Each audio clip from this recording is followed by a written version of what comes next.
on va d'abord présenter les deux intervenants pour ceux qui seraient nouveaux ici et qui ne nous connaîtraient pas.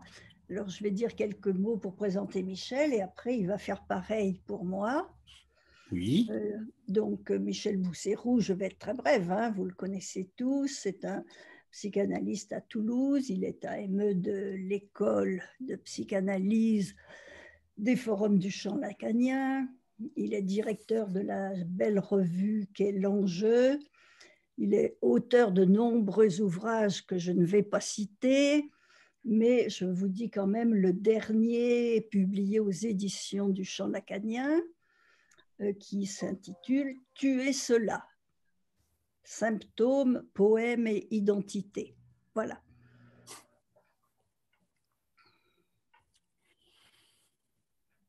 Bien, d'abord, je vous souhaite une bonne année à tous ceux qui sont ici ce soir.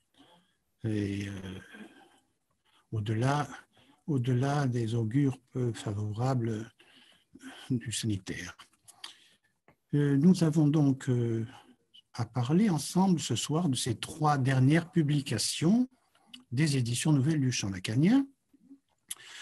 3 publications qui sont, j'ai regardé, qui sont la 10e, 11e et 12e parution des éditions nouvelles qui sont d'ailleurs très jeunes puisque sur le champ de l'édition, elles existent, ces éditions, depuis tout juste 1 an et demi. Elles n'existent pas ex nihilo puisqu'elles font suite, elles succèdent aux éditions du champ lacanien qui ont été créées il y a longtemps maintenant, en 2000, par justement Colette Soler et Louis Soler. Je vous fais noter à tous ceux qui sont là aussi que ces éditions nouvelles du champ lacanien sont les éditions de l'école de psychanalyse des forums du champ lacanien, ce qui n'est pas sans incidence, sans importance, puisque ça nous engage en tant qu'édition à une responsabilité au regard de notre école. Maintenant, pour vous présenter Colette, que vous connaissez tous, je pense ici, je dirais que Colette Soler, nous lui devons beaucoup dans cette école et au-delà dans le champ lacanien, pour la raison qu'elle nous aide à penser la psychanalyse, à la penser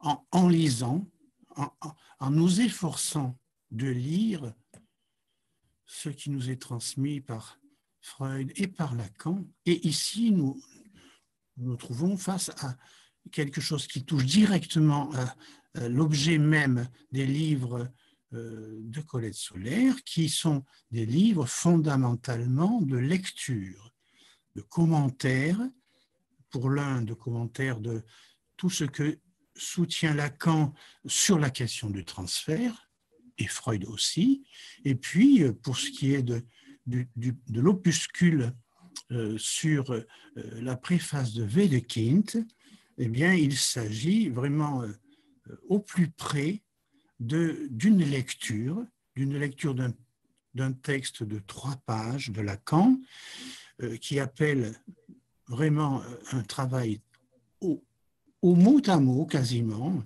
à la phrase près de ce qu'il en est de ce que c'est que lire, de lire un écrit.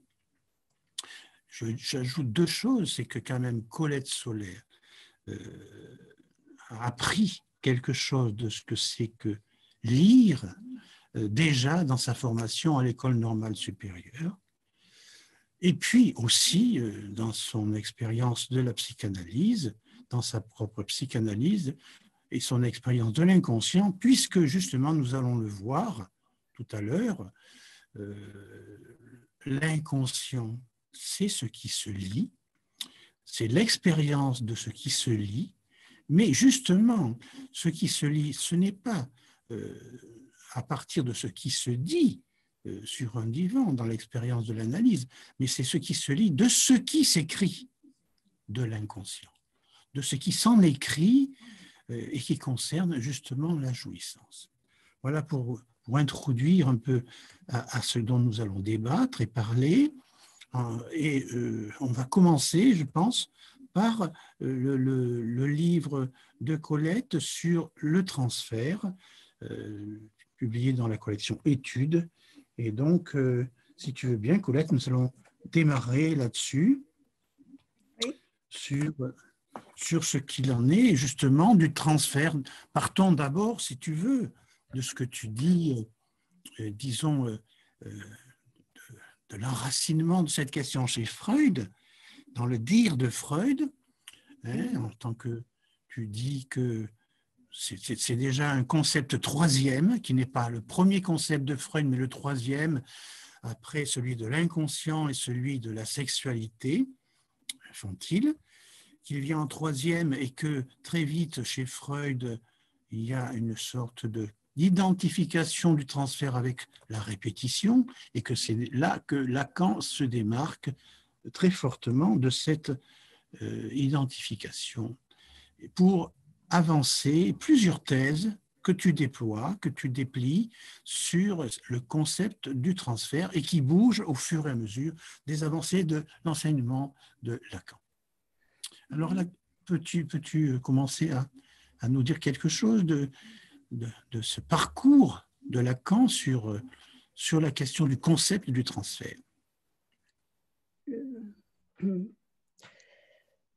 Le parcours de Lacan, ben Lacan, il vient en second. Hein.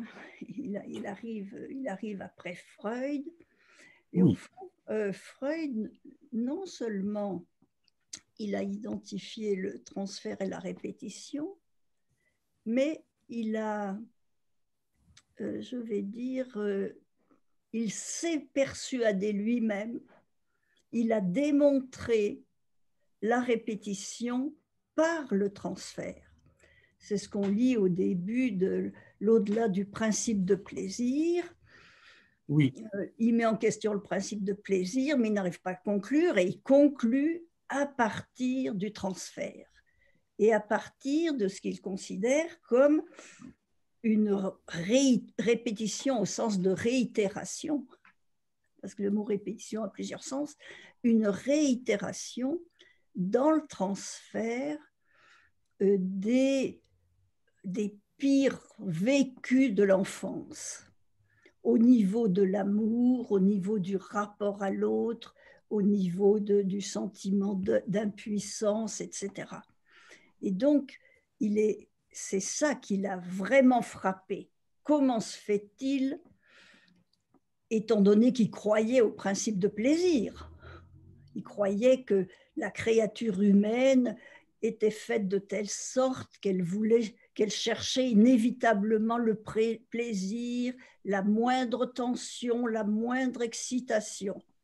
Et il découvre justement que les analysants, d'après lui, reprennent, réitèrent, remâchent exactement des expériences qui, même sur le moment, ne pouvaient amener aucun plaisir. Donc, Freud, c'est très important, je crois, ce point-là, parce qu'il y en a des échos alors plus tard chez Lacan, mais très peu aperçus, sur lesquels je travaille en ce moment. Et donc, Lacan, il arrive en second après Freud, mais il arrive en plus, entre Freud et Lacan, il y a tous les analystes de l'IPA, ses contemporains, qui l'a critiqué, notamment sur la question du transfert. Là-dessus, on peut relire avantageusement la direction de la cure. Mais enfin, lui, pour aller vite, parce qu'on ne va pas parler beaucoup là-dessus, pour Lacan, c'est presque une déduction. Si le transfert est la répétition, l'analyse est impossible. Si le transfert, c'est la répétition, l'interprétation ne peut pas être efficace. Et Oui. il dit ça très très clairement, puisque si le transfert est répétition, tout propos, toute émission, je vais dire, pour ne pas engager si c'est des phrases ou autre chose de la part de l'analyste, va être pris comme venant de quoi? Du parent traumatique, au fond. L'expression de Lacan, le parent traumatique, c'est de ça qu'a souffert l'enfant et que l'analysant ramène en quelque sorte cette souffrance dans l'analyse. Alors, si c'est ainsi, toute interprétation va être prise comme venant du parent traumatique et ne fera qu'alimenter la souffrance analysante. Et donc l'idée de Lacan, c'est dès la direction de la cure, alors qu'il n'a pas encore la notion du sujet supposé savoir, c'est de penser que il faut bien qu'il y ait quelque chose qui vienne d'ailleurs que de la réitération transférentielle. Bon. Et puis ensuite, c'est déjà dans la direction de la cure, c'est le doigt pointé du Saint-Jean de Léonard vers l'horizon déshabité de l'être, vous savez, pour l'interprétation. Mais c'est ensuite qu'il introduit pas à pas le sujet supposé savoir. Donc le sujet supposé savoir, qui n'est pas l'analyste, qui est entière entre les deux partenaires du discours analytique et qui permet en quelque sorte qu'une interprétation puisse faire un peu de vague, comme il dit. Donc, d'emblée, il y a cette marque que repère Lacan, que l'insoluble de l'analyse, ce n'est pas le transfert, c'est la répétition. Oui, c'est l'au-delà du principe de plaisir. Oui, oui. Sur la base d'une définition de la répétition qui est quand même beaucoup plus précise que celle de Freud. Oui, oui, oui, tout à fait. Beaucoup plus précise, parce que Freud évoque des événements de répétition qu'il met sous la répétition. Mais Lacan nous dégage le concept de la répétition avec la notion de rencontre manquée. Oui. Il suffit d'un trait qui identifie une expérience, qui soit l'index d'une expérience, pour que quelque chose soit perdu.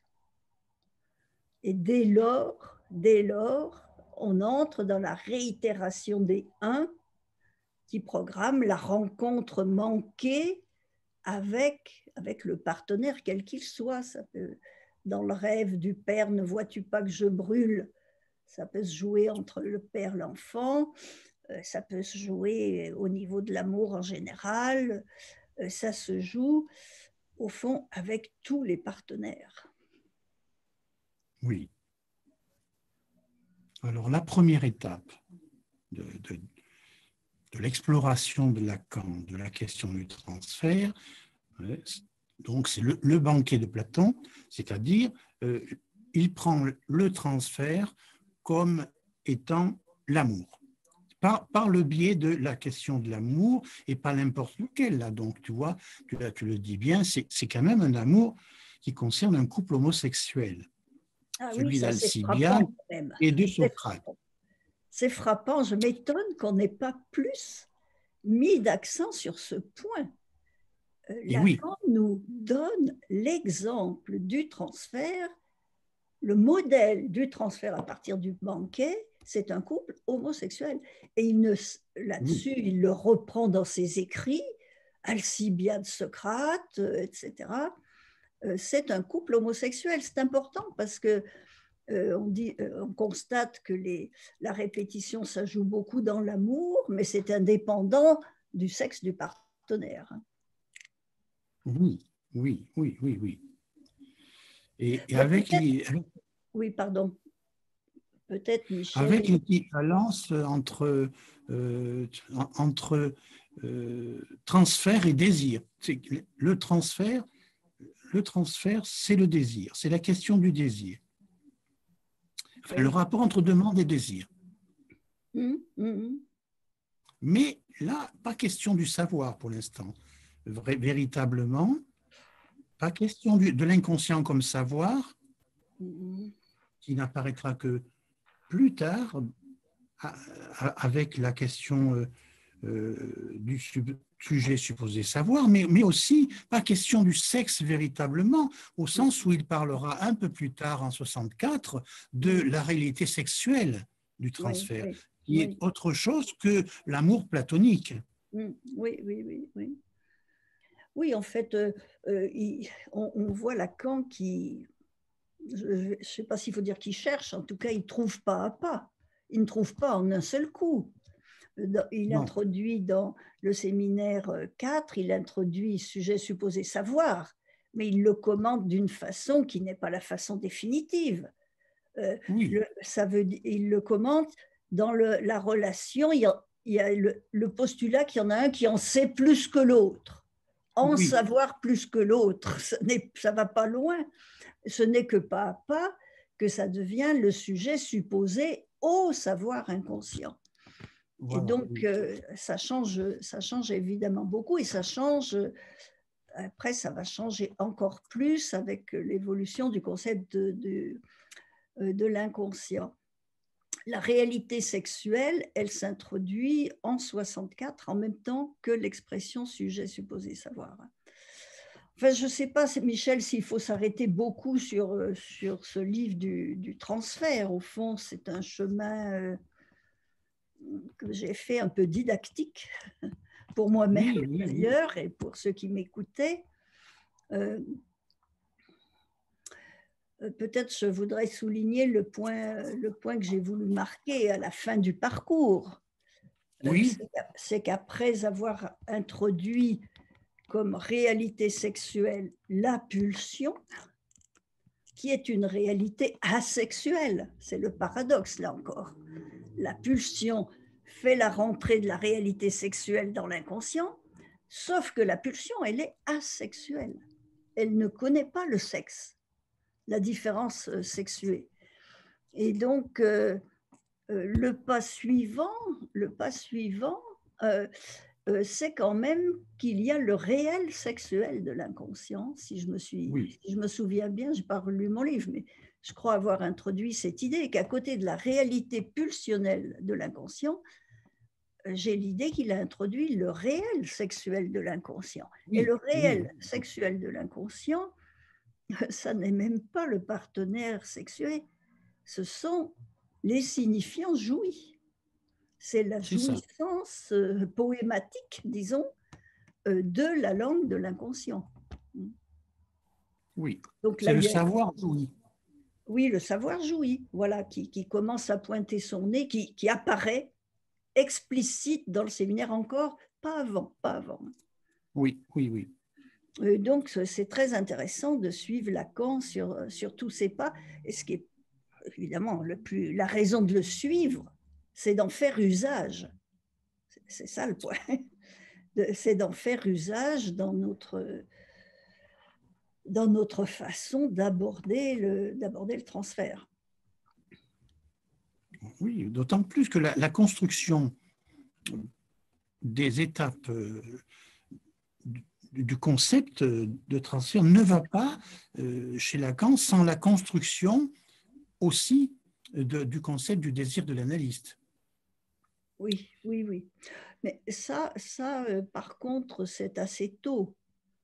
Il le formule explicitement que dans le séminaire des 4 concepts, mais c'est impliqué très tôt dès la direction de la cure, puisque sa thèse, c'est quand même que dans la parole est demande, mais qu'il n'y a pas de demande qui ne véhicule en sous-main, en quelque sorte, un désir.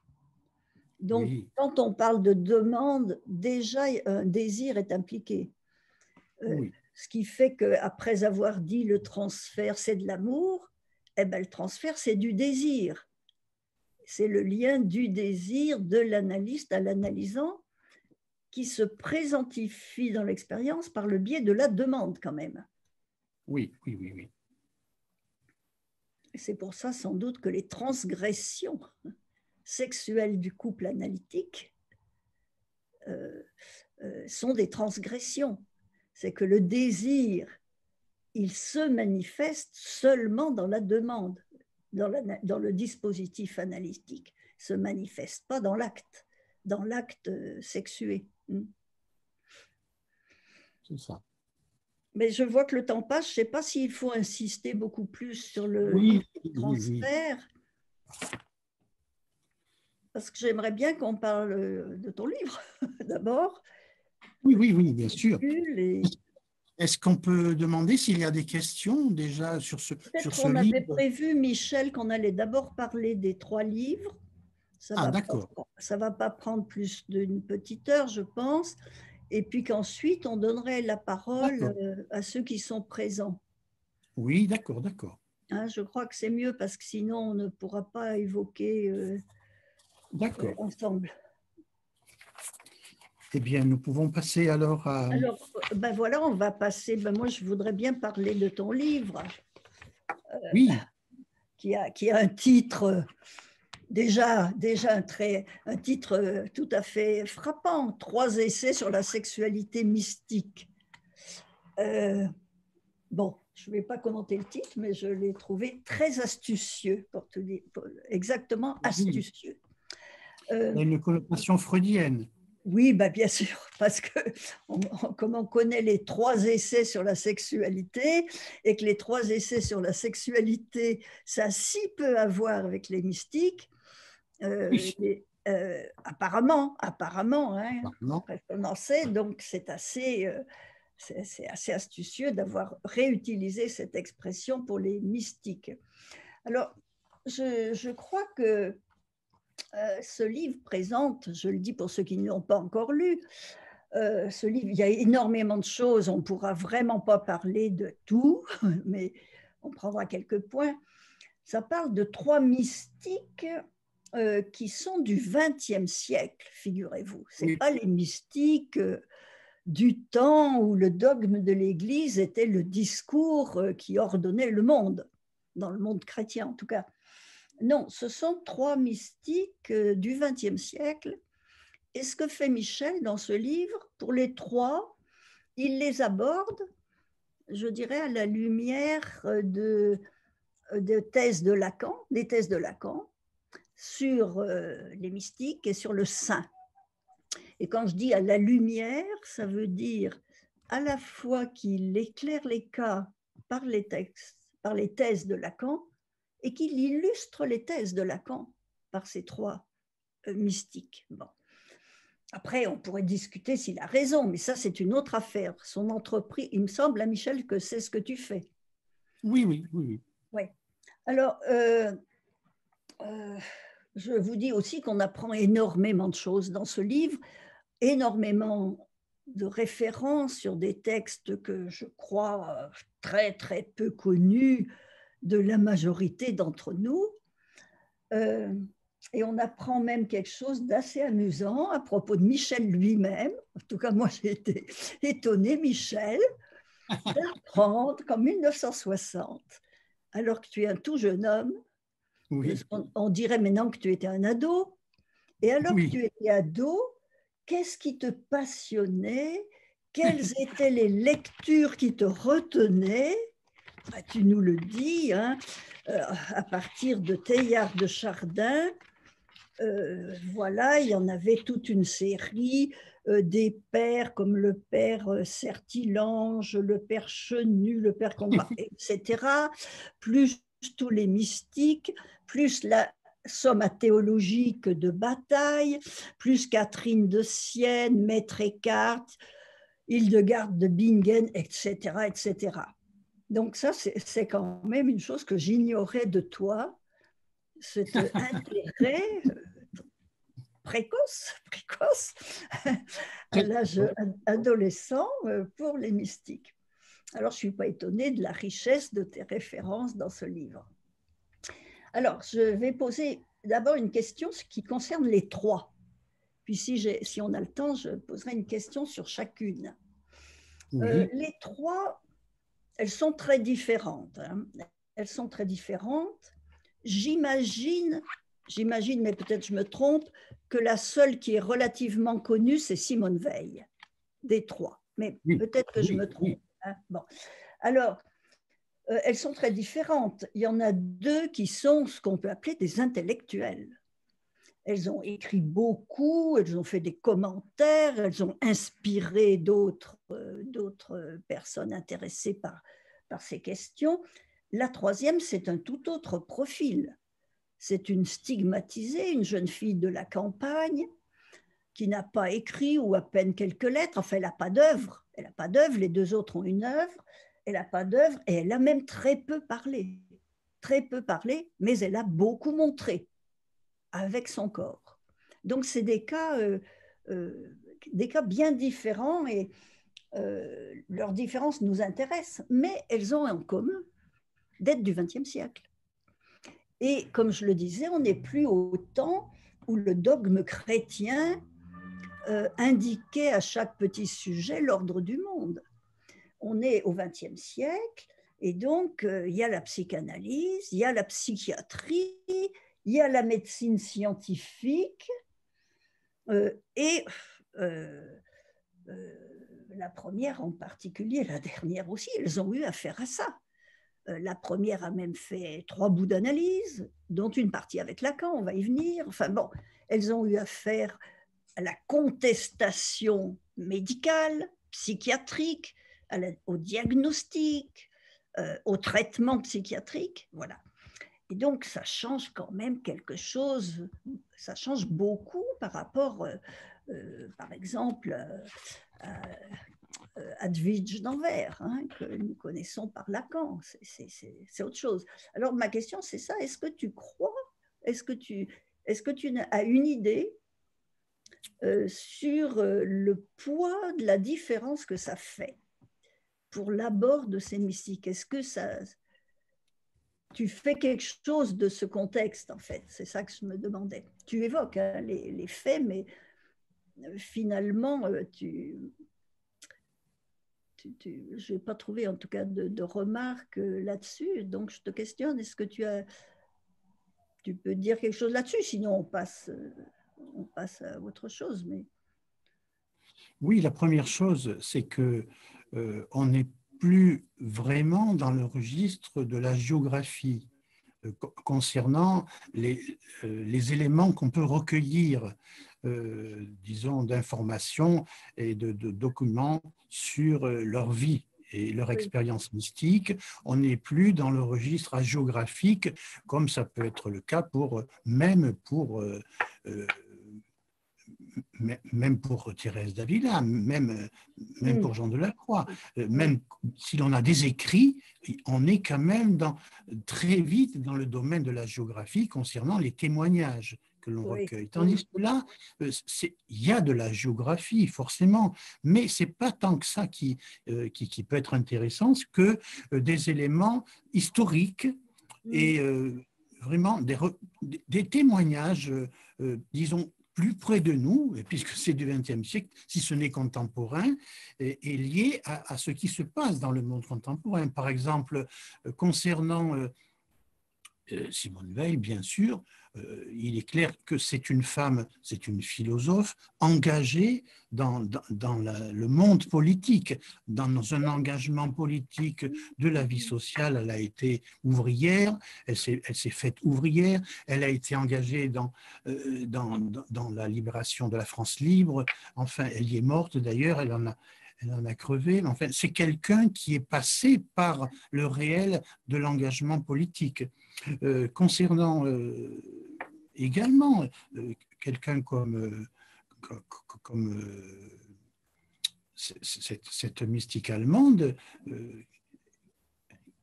elle est aussi passée par le réel du nazisme et par le réel des contraintes nazies. De même, pour Elisabeth, elle est passée aussi par le réel de la psychanalyse quand même, par la rencontre avec un psychanalyste, qui n'a pas été rien, puisque c'est Lacan qu'elle a fini par aller voir, et quand même, ça a eu certains effets sur elle, d'ailleurs qui ne concernent pas son expérience mystique, mais plutôt son pathos, son expérience subjective. Donc, c'est quand même, on a des éléments d'information et de discussion qui sont différents de ce qu'on pourrait avoir pour deux mystiques du XVIe, XVIIe, XVIIIe siècle ou d'avant. Oui, c'est vrai, je n'avais pas pensé à ça. C'est vrai qu'on a peut-être plus d'informations. On a aussi beaucoup de, il y a aussi beaucoup de témoignages qui sont sujets à caution quand même, hein, même dans, oui, bien sûr, dans l'actualité, mais néanmoins, dans l'ensemble, il y a quand même beaucoup de données plus objectivables qu'on a pour des mystiques qui sont d'un temps très très lointain. Oui, il y a cet aspect, c'est vrai, c'est vrai. Bon, elles ont été quand même sous la pression du contrôle du discours de la science, du discours médical, pour certaines. Pour Marie de la Trinité, elle est passée par la psychiatrie et à travers les services d'Henriet. Enfin, il y a eu quand même des choses particulières concernant leur traversée mystique. Ben, oui. Alors, Marie de la Trinité, par exemple, enfin, les trois, au fond, elles rentrent dans les thèses de Lacan, d'après toi. Mais prenons-les une par une, si on veut. Marie de la Trinité, oui, elle a eu cure de l'argactyle, choc à l'insuline, lobotomie prescrite, 2 analystes avant d'aller voir Lacan, chez qui elle est restée de 50 à 52. Et elle a été diagnostiquée par elle a été diagnostiquée névrose obsessionnelle. Bon, donc vraiment le tableau psychiatrique existe. Elle arrive chez Lacan et ma question porte sur ce que fait Lacan. Oui, bien sûr.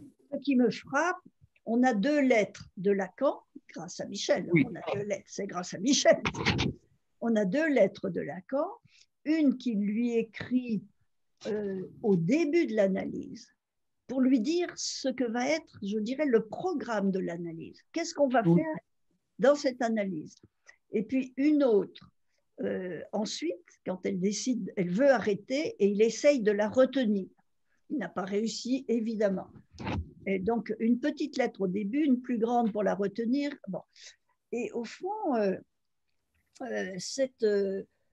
cette dame, pour mystique qu'elle soit, elle a quand même des symptômes bien classiques, bien terrestres et bien classiques et bien connus de nous.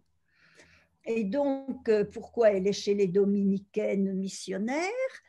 Elle a un directeur spirituel, voilà, elle est confrontée à une figure de maître, et elle a un vœu d'obéissance, puisque chez les religieuses, on a un vœu d'obéissance, et elle a un conflit intérieur, en quelque sorte, entre son vœu d'obéissance et la révolte que lui inspire le fait d'obéir.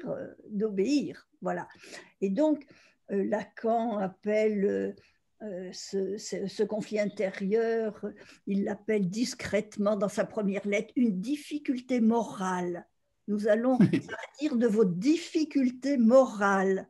Oui. Bon, c'est-à-dire le fait qu'elle est tiraillée, elle veut obéir, elle ne veut pas obéir, elle ne veut pas.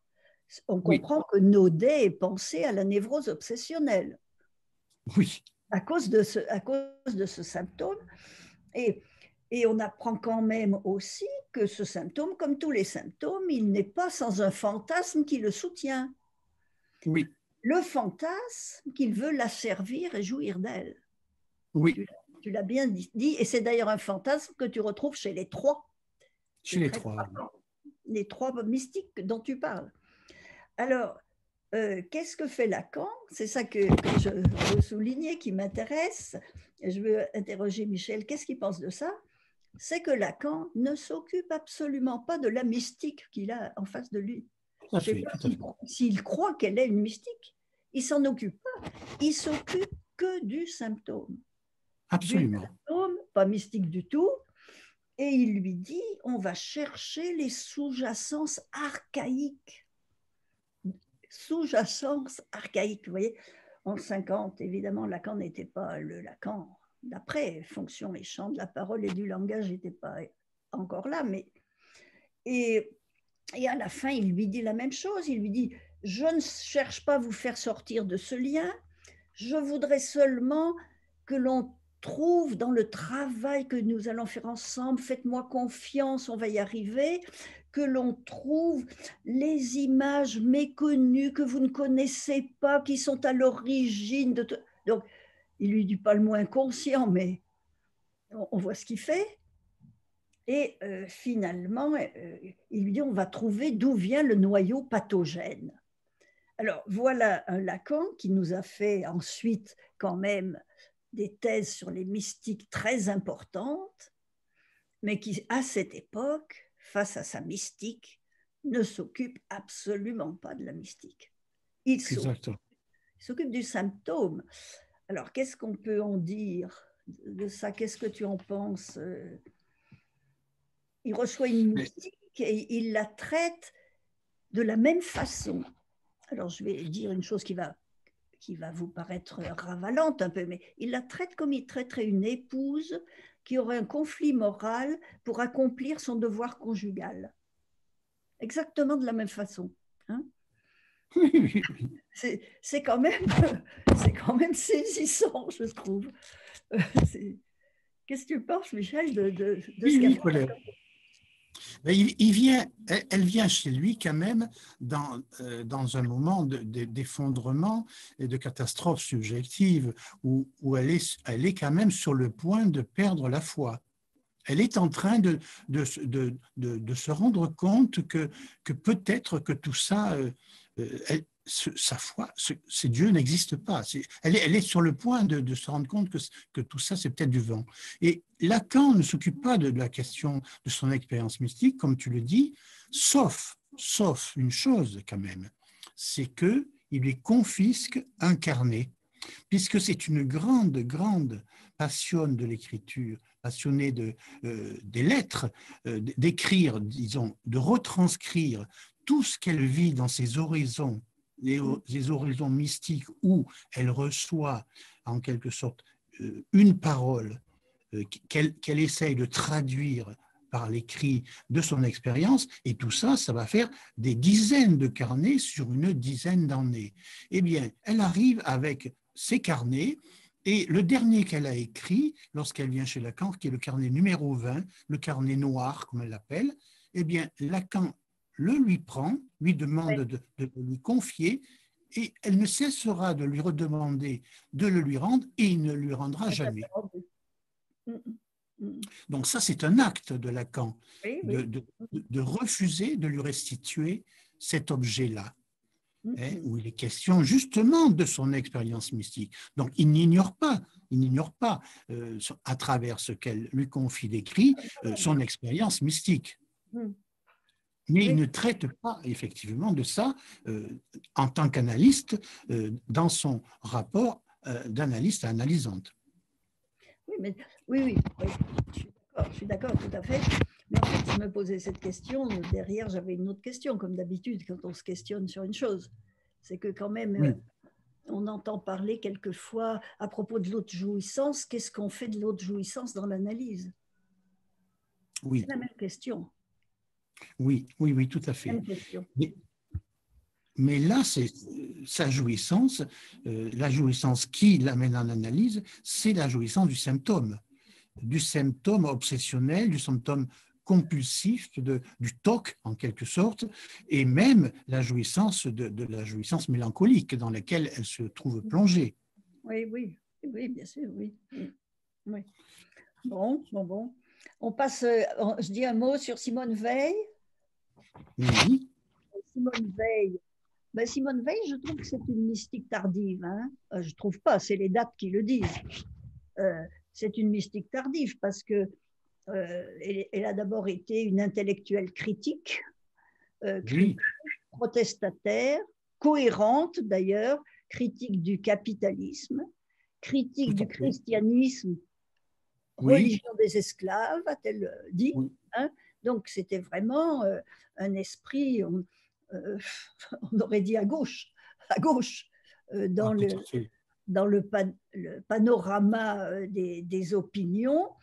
Elle est critique de l'oppression, elle s'engage à Londres, et c'est là que tout bascule finalement. C'est-à-dire, elle est restée très peu à Londres, et quand on lui a refusé quelque chose qu'elle voulait venir faire en France, elle démissionne. Elle arrive à 42, elle démissionne le 27 juin 42, elle meurt en août 43. Vous voyez, ça a été quand même très vite. Oui, Or, son expérience mystique, une expérience d'extase qu'elle relate dans une lettre de 42 et qui date de 3 ans et demi avant, c'est-à-dire 38-39, cette expérience mystique est donc très tardive, parce qu'avant, elle a eu toutes sortes d'autres expériences, travail en usine, dans des endroits terribles, enfin bon. Alors, je dis, elle est tardive, et euh, ce qu'elle nous décrit comme expérience mystique, le déclenchement est très intéressant, oui, puisque elle écrira que Dieu n'avait jamais rien signifié pour elle. Dieu, le Christ, tout ça, ça n'avait jamais rien signifié, mais qu'elle était en train de se répéter un poème qu'on lui avait, je passe sur les détails, un poème où Dieu, qui s'appelle Amour dans le poème, Dieu euh, sollicite sa créature. Vous voyez, c'est un autre, non seulement, c'est plus qu'un autre qui répond, c'est un autre qui cherche la créature, qui la sollicite. Et elle était en train de se répéter tout ce qu'Amour lui demandait de venir à lui, de venir à lui. Finalement, oui, le poème se termine, la créature accepte l'offre, et là, elle a une extase, et le Christ est présent. Il est là. Bon, voilà l'expérience mystique qu'elle a. Elle meurt 4 ans après. Hein. Mais oui, ça l'a conduit, à partir de cette expérience mystique, si j'ai bien repéré les dates que tu donnes, ça l'a conduit à ce qu'elle appelle la sainteté nouvelle. oui, oui, oui, oui. Une sainteté nouvelle qui est une invention prodigieuse. Et la voilà inventant la sainteté nouvelle. Alors moi, Oui. tu vois, Michel, je trouve que ça ne va pas du tout, ça, avec la thèse du saint qui accepte la castration de l'escabeau. J'y vois plutôt la sainteté comme escabeau, Comme envers, escabeau. envers de ce qu'elle a développé de très intéressant avant sur l'inanité, sur le ne pas vouloir avoir été créé, se faire décréer. Et là, invention d'une sainteté prodigieuse. C'est atypique par rapport à ce que dit Lacan du saint, typique pour Lacan, hein, c'est pour Lacan qu'il est typique comme ça quand il dit il n'y a de saint qu'à ne pas vouloir l'être. Exactement, qu'à ne pas À la vouloir l'être. sainteté, y renoncer. Elle est pas dans ce cadre-là, non? Non, non, c'est vrai, tu as tout à fait raison. Elle aspire à l'invention d'une nouvelle sainteté, d'un nouveau discours, d'un nouveau lien Oui, social. oui, Elle aspire à l'invention d'une nouvelle sainteté, et c'est vrai, ce n'est pas du tout, effectivement, la même façon oui, d'escaboter le oui. réel. Mm. Oui, Et puis, donc, c'est une expérience éphémère, extrêmement éphémère, non seulement éphémère, mais aussi qui précipite la fin, sa fin, je veux dire. oui, Je veux dire, elle paye le prix fort de tout cela. Elle le oui, paye très fort, elle le paye de sa vie. oui, elle ne s'est pas suicidée quand même. Non, mais quand même, elle meurt de faim. Elle se laisse mourir de faim. Oui, Elle meurt d'inanition quasiment. oui. L'inanité, oui, oui. L'inanité, l'inanition, elle a passé l'inanité à l'acte, quoi. Oui. Ouais, ouais. Non, mais moi, je trouve ça très intéressant parce que, au fond, ça indique que peut-être l'idée, les textes que Lacan a écrits dans la conférence sur Joyce, sur le saint, ben, c'est un type de saint qu'il a en tête, sans doute, mais ce n'est pas forcément tous les cas de figure. Oui, C'est pas forcément certainement. tous les cas de figure. Quant à la troisième, Thérèse Neumann, elle, bon, elle est. D'ailleurs, je comprends que l'Église ne l'ait pas encore béatifiée. Pour une fois, je suis d'accord avec l'Église. Ils ont des doutes quand même. Parce que finalement, elle, c'est tout à fait autre chose. Elle n'écrit pas, ne parle pas, et elle montre. Elle démontre en montrant. Tu as des expressions d'ailleurs où tu es sur cette voie-là, puisque tu dis elle veut démontrer. Et qu'est-ce qu'elle veut démontrer? Elle veut démontrer la véracité du dogme, notamment du dogme de l'incarnation dans l'Eucharistie. Oui. Et pour démontrer que tout ça, elle le démontre par son corps, et c'est-à-dire que pendant, je ne sais plus le temps exact, je ne veux pas dire des bêtises, mais pendant des années et des années, elle est supposée ne pas avoir ni mangé ni bu, sans maigrir, ce n'est pas de l'anorexie, autre chose qu'une hostie journalière avec une cuillerée d'eau pour avaler l'hostie. Vous voyez, alors évidemment, imaginez la batterie des médecins que ça a mobilisé. Elle a été le centre de l'intérêt de son père, de sa famille, de son village, et ensuite du monde médical et du monde chrétien pour voir de quoi y retourner. Et au fond, c'est à peine une sainte, ça, c'est une militante de la voie canonique par son corps. Alors ça reste le grand mystère. Le grand mystère, un corps qui nous montre une jouissance mimétique, qui reprend les blessures de l'image vue et du récit des blessures. Ça, donc elle a fasciné beaucoup de monde. Mais je la vois moins comme une sainte, tu vois, que comme une militante. Une Oui, militante. oui, oui, je te rejoins, mais il faut préciser qu'elle ne parle pas uniquement pendant les extases. Les extases sont sans parole, elles sont mimétiques, c'est-à-dire qu'elle mime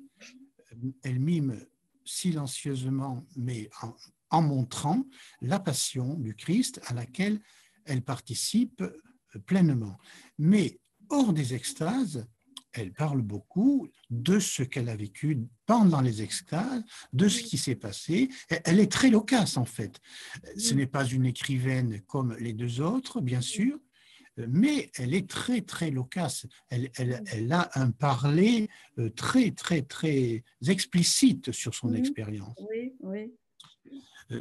Ce qui m'a intéressé, bien sûr, c'est la question même, d'une part, déstigmatiser, et d'autre part, que ça se redouble chez certains de ce phénomène quand même extrêmement énigmatique, voire bizarre, voire complètement incroyable, de l'inédit, c'est-à-dire non pas de l'anorexie, mais du fait qu'elle prétend pouvoir se nourrir que d'hosties et surtout qu'elle ne maigrit jamais. Du corps du Christ. Du corps du Christ. Donc, elle c'est démontre à partir... ainsi que le corps du Christ est bien dans l'hostie, puisque Voilà, c'est des débats quand même. La certitude que c'est le corps du Christ qui la nourrit à partir de l'expérience qui suit de 2-3 mois, la première fois où elle est justement stigmatisée, et bien 2-3 mois après, elle fait l'expérience de le jour de la transfiguration, la fête de la transfiguration du Christ. Eh bien, le mont Tabor, où le Christ donc est transfiguré dans les évangiles, eh bien, c'est à partir de cette rencontre-là que la première fois, elle commence à ne plus pouvoir se nourrir et même ne plus pouvoir boire. Alors, bien évidemment, c'est ça qui a été le plus énigmatique pour les médecins et qui a fait porter le soupçon de l'imposture, de la fraude, du mensonge.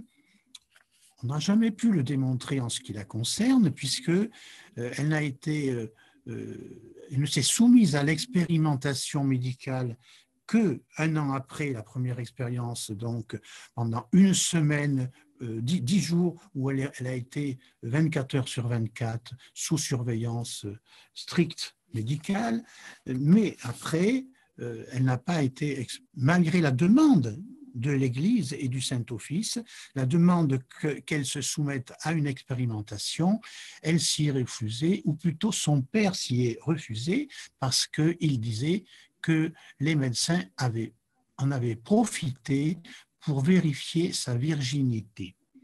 Donc déjà, ça met la puce à l'oreille, si je puis dire. Mais concernant cette question, j'aurais pu parler d'autres stigmatisés, quand même, qui est un phénomène très intéressant. Il y en a quand même au XXe siècle quelques-uns, dont le plus connu, qui est certainement beaucoup plus connu que Thérèse Neumann, est bien entendu le Padre Pio. Le Padre Pio, un Italien des Pouilles, qui lui aussi a été pendant 40 ans stigmatisé, plus de 40 ans jusqu'à sa mort, qui a été stigmatisé de la même manière, exactement de la même façon que Thérèse Neumann, sauf que lui n'a pas été inédit au point même où l'a été Thérèse Neumann. Mais il a été, lui par contre, il a été sanctifié, il est devenu un saint, il a canonisé, donc depuis, je ne sais plus, 2002, je ne sais plus quand. Mais lui, il a été sanctifié, reconnu comme saint par le congrès, la congrégation de la cause des saints. Mais il y a une autre stigmatisée, inédite, elle aussi, autant que l'a été Thérèse Neumann, c'est une Française qui est aussi relativement connue, qui s'appelle Marthe Robin. Bon, elle n'est pas très connue, mais elle est connue pour ceux qui s'intéressent à la mystique. Et justement, il est intéressant de savoir qu'il y a un théologien qui est un carme déchaussé, spécialiste de la mystique, grand spécialiste de Louise de la Trinité, de Thérèse de l'Enfant Jésus, qui s'appelle d'ailleurs Conrad de Mystère. C'est un nom vraiment prédestiné. Conrad de Mystère. Eh bien, il a fait une enquête colossale durant le procès de béatification de cette Marthe Robin, où, à charge contre elle, où il prétend prouver que c'est une imposture, que tout elle a plagié. Enfin, c'est un dossier à charge considérable qui est sorti au mois d'octobre. Et en octobre 2020, c'est un livre qui a fait scandale dans la presse catholique, bien sûr, où il est mort, d'ailleurs, ça a été publié à titre posthume, et où il démontre justement l'imposture mystique, la fraude mystique concernant... ah oui, bon, bah, il va falloir lire ça alors. Peut-être ça va être notre conclusion aujourd'hui. Comment ça s'appelle son ouvrage, on le trouve? La fraude mystique de Marthe Robin.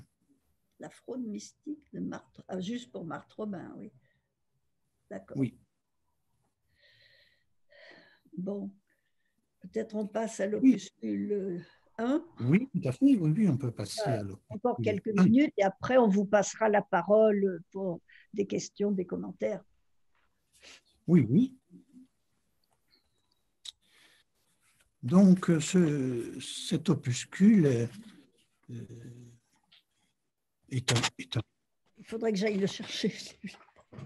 est une lecture extrêmement serrée et précise de 3 pages de Lacan. Uniquement 3 petites pages, mais qui contiennent pas seulement une prise de position par rapport à Wedekind et par rapport, vous m'entendez? Oui, oui, oui, on entend, oui. Par Oui, rapport à Wedekind, encore un autre. Il faudrait que tout le monde vérifie que Ouais. il y a un micro qui semble être ouvert par ailleurs. oui, ça grésille un peu. Je bouge une seconde pour aller chercher le livre, je ne l'ai pas devant moi. Oui, Donc, chacun vérifie que son micro est bien fermé. Normalement, on ne peut pas les ouvrir, mais parfois, il y a des bizarreries qui permettent que ça se oui, fasse. d'accord. Michel, je ne sais pas si tes C'est notes. quoi? Comment? Est-ce que les papiers de tes notes est posé sur ton ordinateur? Non? Pardon, qu'est-ce que tu m'as dit? Alors, parfois, il y a un petit grésillement qui se fait parce que je pense que les notes que vous avez sur papier, vous les posez sur votre ordinateur. Si ce n'est pas le cas, Non, non, on ne sent pas sur l'ordi, non, non, non. c'est peut-être Colette, mais ça, c'est ce que je vais lui dire. Ah oui, c'est moi qui ai mis une feuille sur l'ordinateur, pardon. Ah, donc, ça fait un crash à chaque fois. Donc, voilà. D'accord. D'accord. Oui, donc je disais que c'est d'une extrême densité conceptuelle et le texte de Lacan qui dépasse de loin la considération de Lacan sur le théâtre de Wedekind et cette pièce de théâtre qui porte sur l'éveil du printemps, mais que ça aborde des questions fondamentales que relève magnifiquement Colette sur les thèses de Lacan relatives à la question même de la jouissance sexuelle, de la rencontre entre les garçons et les filles à l'adolescence, mais au-delà, la question du nom du père, la question des non-dupes, des questions fondamentales et nouvelles surtout, parce que ce qui est très intéressant, c'est que, comme le met en lumière Colette, tu montres très bien que ce sont des questions qui n'ont jamais été abordées de cette façon-là par Lacan ailleurs, qu'il y a quelque chose d'inédit et de neuf dans certaines propositions de Lacan à ce sujet, sur lesquelles nous allons, je pense, pouvoir revenir tout à l'heure. Donc, on peut démarrer, si tu veux, sur le début et la question même du rapport entre Freud et Wedekind, le rapport que Lacan établit, à savoir qu'il dit que Wedekind anticipe Freud en tant que son dire de dramaturge précède le dire de Lacan, de Freud, mais pas celui de Lacan, bien sûr. Et ensuite, en venir à la question qui est au cœur de cela, à savoir la question même de la jouissance sexuelle et du rapport entre le sens et la jouissance. Oui, au fond, la thèse de Lacan, il emploie le terme anticipé. Il anticipe les 3 essais sur la sexualité de Freud, on pourrait dire, pour Voilà. rester en liaison avec ton titre. Hein, puisque Oui. dans la pièce de Wedekind, finalement, pour aller vite, la question porte sur comment les garçons abordent les filles. Oui. Du côté des filles, Lacan trouve que Wedekind, il n'a rien compris. Hein, il le dit, enfin il ne le dit pas comme ça, mais il n'a pas pigé, selon Lacan, ce qui se passe du côté des filles. Il y a rien. Oui. Mais pour ce qui est des garçons, oui, il a parfaitement perçu comment les garçons abordent les filles à partir de leurs fantasmes Et en fait, cliniquement, c'est à partir de leurs rêves. C'est la première phrase de la préface. Ils n'y penseraient pas aux filles sans leurs rêves, dit le texte de Lacan. Alors on se dit Oui, d'où il sort ça. Alors il suffit d'aller lire Wedekind et on voit que dans les dialogues entre les deux, comment il s'appelle, Moritz et comment il s'appelle l'autre, les deux garçons qui se trouvent Melchior. Melchior, les deux garçons, c'est Melchior et Moritz, oui. Les deux garçons, il y a le récit, en fait, ils se questionnent sur ce qu'ils appellent les ardeurs adolescentes, etc. Et ils se demandent s'ils les ont déjà éprouvées. Et la réponse, c'est oui, à propos d'un rêve. Et Oui, dans le rêve, dans la pièce de Wedekind, c'est très très clair dans la pièce de Wedekind, que dit le rêve. Il voit vaguement les jambes d'une jeune fille qui monte sur un escabeau ou je sais pas quoi. C'est pas une jeune fille, hein, c'est un morceau de corps, c'est des jambes avec des bas, et c'est là que les premières ardeurs se réveillent. Donc c'est le rêve présentant au fond le fantasme du corps morcelé du partenaire, oui. d'une partie de corps qui attire le désir. Et donc, c'est vraiment, ça c'est dans Wedekind, et on va le retrouver dans la théorie analytique de façon très, très claire.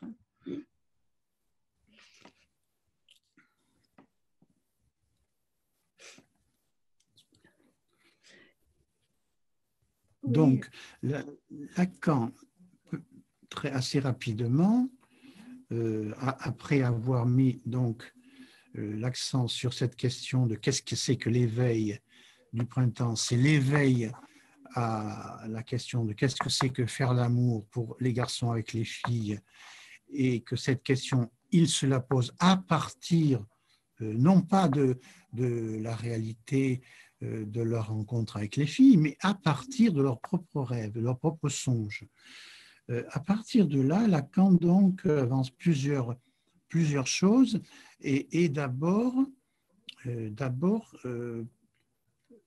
une différence entre ces deux garçons, entre Moritz d'un côté et l'autre, il y en a un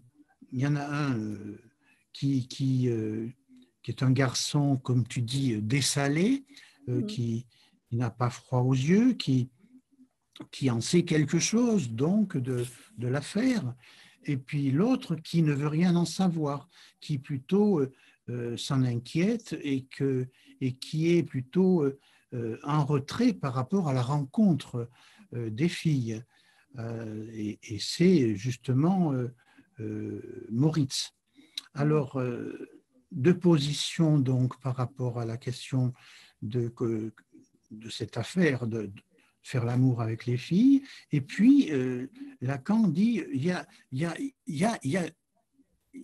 un patou, tu dis, la question du patou se pose à l'intérieur même du tout phallique. C'est ça qui est intéressant, c'est que tu dis qu'il y a aussi chez les garçons un patou à l'intérieur même du tout phallique, qui n'est pas le patou lacanien du côté femme. C'est le patou, tu dis, de la question de l'homosexualité, c'est-à-dire pas tous les garçons sont hétérosexuels. Il y a un patou lié à la possibilité de l'homosexualité. C'est bien ça? Oui, oui. Et donc, à partir de là... d'autres formes encore. L'homosexualité et d'autres formes encore. Oui, tout à fait. Oui. Et donc là, tu poses la question de qu'est-ce qu'il en est pour Wedekind, mais aussi pour Freud, du sens de ce qui se passe entre les garçons et les filles, en tant que Freud effectivement pose que dans l'inconscient le sens est sexuel, et que c'est la question même du joint qu'il y a entre le sens et la jouissance, mais tu précises bien, quelle jouissance? La jouissance phallique, Oui, justement. il n'est question que d'elle. Phallique. Que d'elle. Il ne s'agit pas de l'autre jouissance. Oui. Il s'agit de la jouissance phallique. Et la question, bien sûr, que tu développes, c'est alors, mais qu'est-ce que c'est que justement cette jouissance phallique? Bien entendu, elle n'est pas à identifier ou à réduire à la question de la jouissance de l'organe sexuel du garçon. Et c'est là que tu apportes pas mal de choses très, très précises sur cette question de la jouissance sexuelle et du déchiffrage, justement, qui est en jeu pour Freud quand il cogite l'inconscient. Freud dit il cogite à ce moment-là. Au moment même où Wedekind écrit sa pièce, c'est-à-dire en 1891, il n'a pas encore fait autre chose que cogiter qu'est-ce que c'était justement que cet inconscient comme étant du côté du sens sexuel des choses. Alors, première formulation que tu explores et que tu analyses, que tu déplies, c'est celle de Lacan qui dit, au fond, c'est assez drôle comme formulation, la sexualité fait trou dans le réel. Lacan ramasse ça dans cette formule, la sexualité fait trou dans le réel. Tu expliques qu'est-ce que tu entends, comment peut-on lire cela?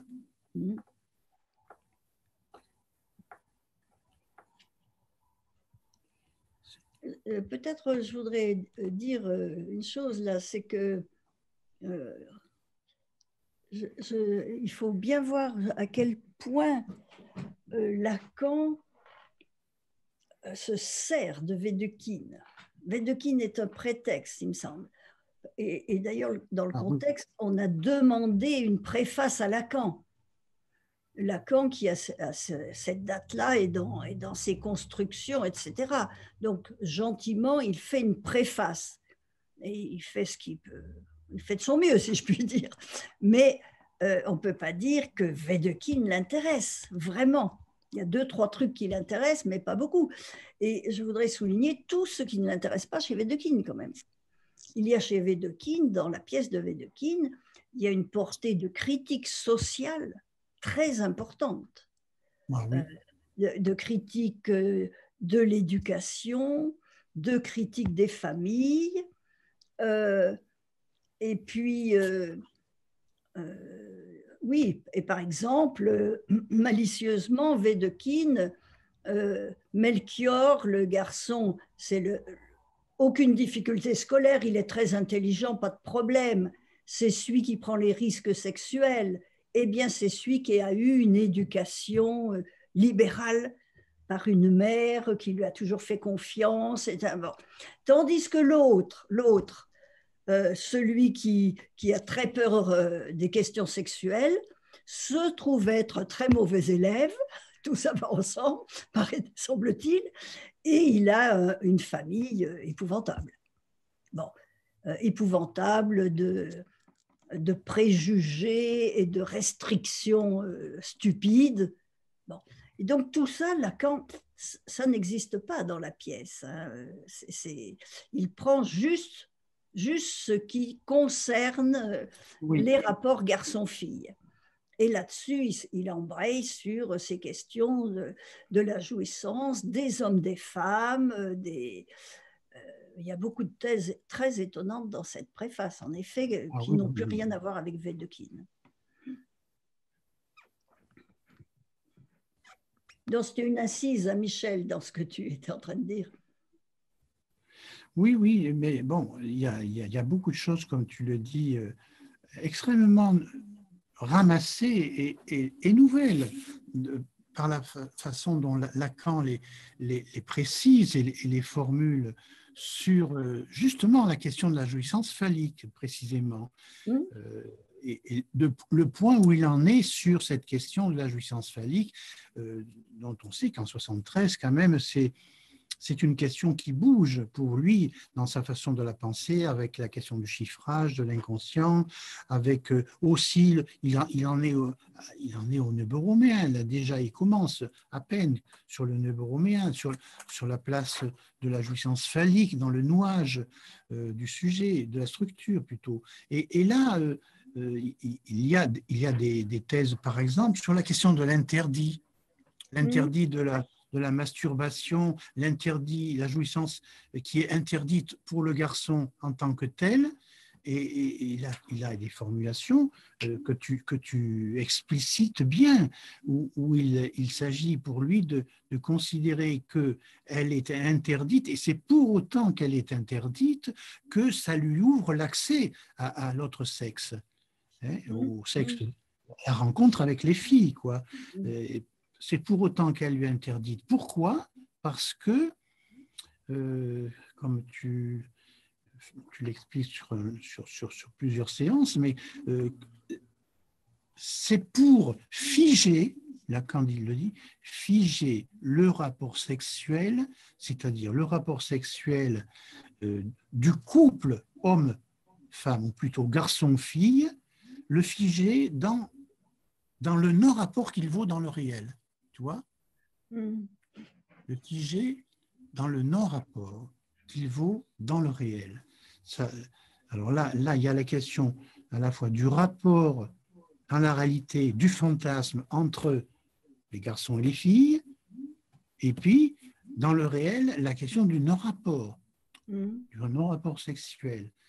Ensuite, il y a aussi cette question qui débouche sur le problème de l'issue de tout ça, l'issue que lui donne Wedekind, le destin qui attend ce pauvre Moritz, qui lui va se suicider. Il va se suicider. Donc,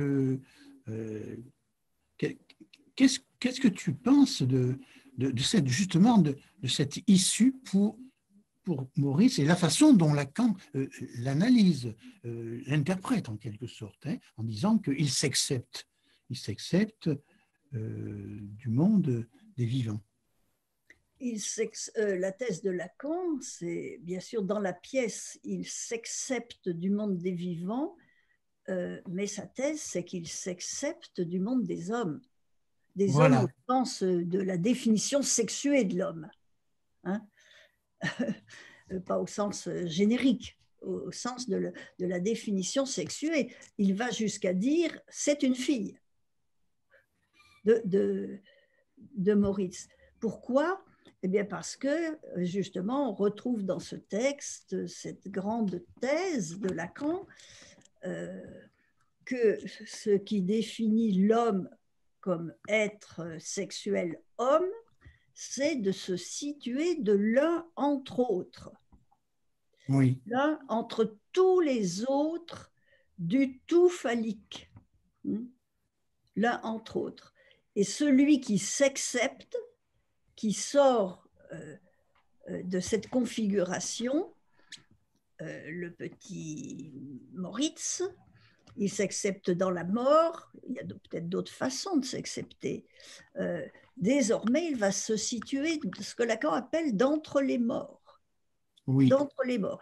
Donc là, il convoque une différence sexuée, garçon-fille, puisqu'il dit ce qui prouve que, comme le lui dit son copain, t'es une fille, t'es pas un garçon, t'es une fille, si tu fais pas ça, quoi. Bon, alors, Lacan superpose dans ce texte la différence masculin-féminin, on va dire, si vous préférez, ou garçon-fille, il la superpose à vie et mort. Oui. Et il y a tous ces développements à première lecture extrêmement énigmatiques sur lesquels je me suis effectivement acharnée, où il nous parle de Maurice qui se compte entre les morts, et puis après, il élargit tout ce qui se trouve entre les morts, et on trouve beaucoup de monde, et on trouve quelques analystes, et on trouve les non-dupes qui errent entre les morts. Voilà, Vous voilà. voyez, c'est des thèses très, très complexes. Et très forte. Très forte, très complexe, mais qui mérite absolument notre attention. C'est-à-dire le dernier acte de cette pièce se passe dans un cimetière, justement, où il se passe des choses, à savoir que celui qui est déjà mort, Maurice, sort en quelque sorte de sa tombe pour parler avec le vivant qui est Melchior. Melchior.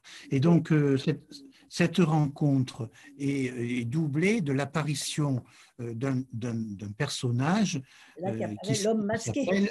qui s'appelle l'homme masqué, que Wedekind appelle l'homme masqué et auquel il dédie sa pièce. Donc, toute la fin de la pièce tourne autour de ça, et Lacan insiste beaucoup et apporte des thèses nouvelles justement à ce propos. Mmh. Ben oui, parce Alors, quelles sont ces thèses nouvelles ouais.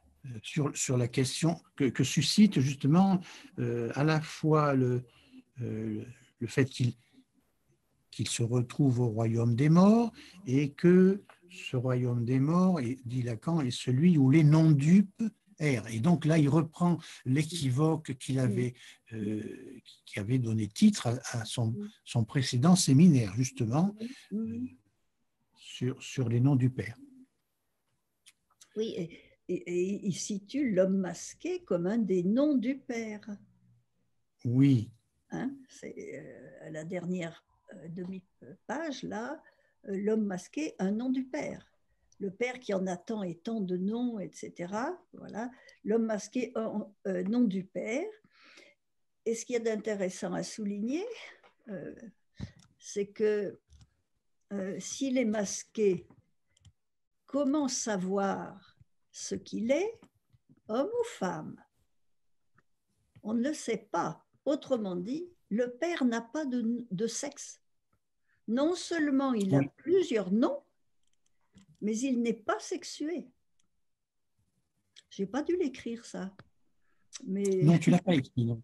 Je ne l'ai pas écrit, mais c'est sous-entendu par la thèse. Quand il dit l'homme masqué, il l'identifie au nom du père, hein, à l'intervention nom du père, et il précise, on ne sait pas ce qu'il est. Peut-être est-ce masque de femme ou d'homme, on ne sait pas. Donc ça veut dire que pour le père, ce que Lacan appelle le père et sa fonction, il n'y a pas de question de savoir si c'est du masculin ou du féminin. Oui, c'est ça. Ne se pose pas à ce niveau-là. Bon. Ah oui, tout à fait. Ça, c'est intéressant. Une thèse très forte, très, très forte comme thèse, oui. Très, très forte. Oui, parce que tout ce qui nous éloigne de confondre la fonction du père avec le papa de la maison est important cliniquement. Très important.